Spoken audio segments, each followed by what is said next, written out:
So Kafka is Dorothy. Kafka's is the art of comic exasperation, deploying absurd and even paranoid pseudo-logic, labyrinthine insurance company and regulatory double thought and dead-end speak, at one point probably convincing the reader and the rest of deconstructionists to become plumbers. Of course, calling officials, their projects, and indirectly the government itself the arrangement says a lot about Kafka's own state of mind. Personally, I think that deranged is more like it. Kafka created world literature out of the texts that as an insurance lawyer and later worksman compensation board verifier surrounded him. He imitated the structures of treacherously simplistic but circular language so prevalent in his daily work. Additionally, the endless incompetence and deliberate deception on the part of both the authorities and the public constantly placed him in the middle of their contentions. This would trigger his Walter Mitty imagination out of self-defense. In circles of bureaucrats taking themselves ridiculously seriously, daydreaming was both his escape from and an extension of recurrent nightmares, offsetting them and other health problems, in this fashion preserving his own sanity. The crows maintained that a single crow could destroy heaven. This is beyond a doubt, but doesn't prove anything against heaven, since heaven means precisely the impossibility of crows. This is an example of a statement breathtaking uselessness. It only makes one laugh, and even the absence of crows wouldn't have made it much clearer. Only dyslexic atheists debating the impossibility of dogs, but this could have been a problem of translation. Anyway, the whole thing, a bit like saying a statement by a person doesn't make sense because the man is mute. Also a non-starter, isn't it? Yes, Kafka was a great tragicomic figure. One for whom, in the end, even a fire hydrant represented some sort of totalitarian threat. His humour, all part of that self-defense, as was exaggeration. I visited the castle in Prague. It represents an innocent enough structure, housing contemporary government offices. But as it's located on a hill overlooking the Moldau, in his dreamy eyes exercising an authority far beyond his real scope. Yes, this castle is as innocent as one on a medieval Moorish mountaintop, or those high coastal fortifications and watchtowers in Andalusia constructed to keep who out, as the invaders were and had been the Moors themselves. Part of an arrangement, in other words. Moors ultimately getting defeated in the interior of the Iberian Peninsula, as was to be expected, and by the Christian kings, not by wily Barbary coast pirates or some other exotic naval force, so that these castles were not what they were cracked up to be, more part of someone's fantasy, as in the case of Kafka. Shades of combating windmills then, and Don Quixote, taken in mostly by the symbolism of the castle in Prague. Kafka did set out to unmask that menacing old fool behind the curtain. Much like Dorothy in The Wizard of Oz, at the end of the day, both lodging victory. For Kafka's not only Don Quixote, Kafka's Dorothy, but a much better writer than she is. Now, you know, that is so unique. In one page, you managed to compare castles in Spain with castles in Bohemia, Kafka with Dorothy in The Wizard of Oz, and then with Don Quixote. Many would think that this is so far-fetched, but in the end it makes sense. So how on earth did you arrive at these comparisons?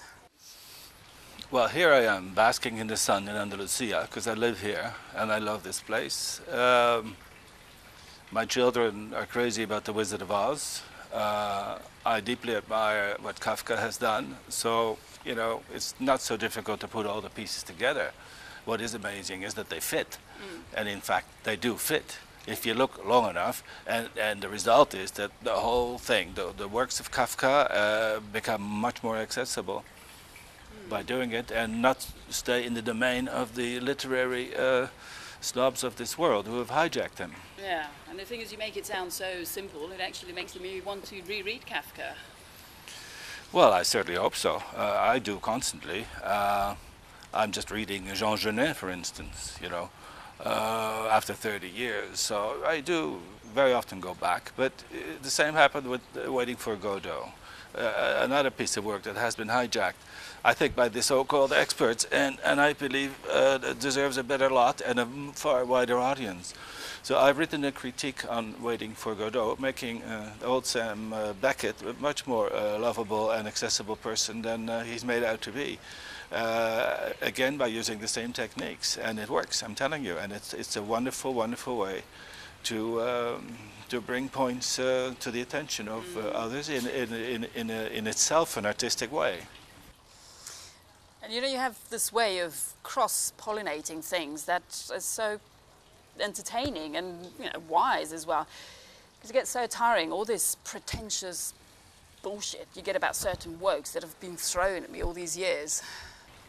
Yeah, well, cross-pollination is a good word, actually, because there's nothing wrong in modern literature, contemporary literature, reaching back and using an unknown fact of some sort of event in the Middle Ages, or elements of sociology, of philosophy, of psychology, without overloading it, just by little, small, pinpointed elements that make sense, and talk about Schubert and the tango and the Berlin Wall all in one go sometimes, and it again it works, and it livens up literature, and it makes the whole thing so damn interesting. And concretely, any examples? Well, a recent example, I just read something that I guess I should have known, or maybe other people did know or do know, but I didn't. But the moai, the monolithic volcanic sculptures that weigh tons on Easter Islands, that are portrayed waist high, have elongated heads, to my astonishment, all face inland, as if they've just come out wading through the surf onto the island, inland, thousands of them. Telling these people, look, we're here to protect you, or to protect you from yourselves, because don't forget, they were made by those very same islanders, but they placed them facing them as a way of seeking comfort. As territorial and aggressive as most of us are, in most situations, under similar circumstances, these sculptures would have faced outward. They would have chased off and chased away aggression of invaders, the fear of foreigners, and you know, it would have been an uglier, more confrontational purpose behind it. And this is not the case, and this is so beautiful. At the same time, the Chinese terracotta army, for instance, I would like to know, where was it really facing? You see, because where it's facing tells us more about a people than these artifacts themselves. And at the same time would make a magnificent literary metaphor someday, in proper context, to be used as a historical fact, linked to, married to some contemporary situation. Anthony, where are you from? My mother's from Michigan, and my father's a failed car thief from Gibraltar. Failed as in unsuccessful because there's only one street? It's not easy getting away with a stolen car if the town has one street. Yeah, kind of hard to escape. Yeah, very hard to. But it's a lovely place, Gibraltar. You know, when you have to buy a loaf of bread and dodge landing airplanes crossing the runway on foot, it's a very special situation. Like kind of a general hospital and grill. Yes, yes, morgue and toaster repair. Right. You know, this sort of thing. Okay, yeah, that is small. You see, you manage the most sort of complex by wisecracking and something very down to earth. But your witticisms are never gratuitous, they're all homespun puns. Well, yes, I believe in humor that doesn't have victims. For instance, a line that I've used is migrating bird shouting to the other, "Hey Joe, are you sure we're on course?" And Joe answering, "You're flocking right." So you see, this is a pun that works and doesn't hurt anyone.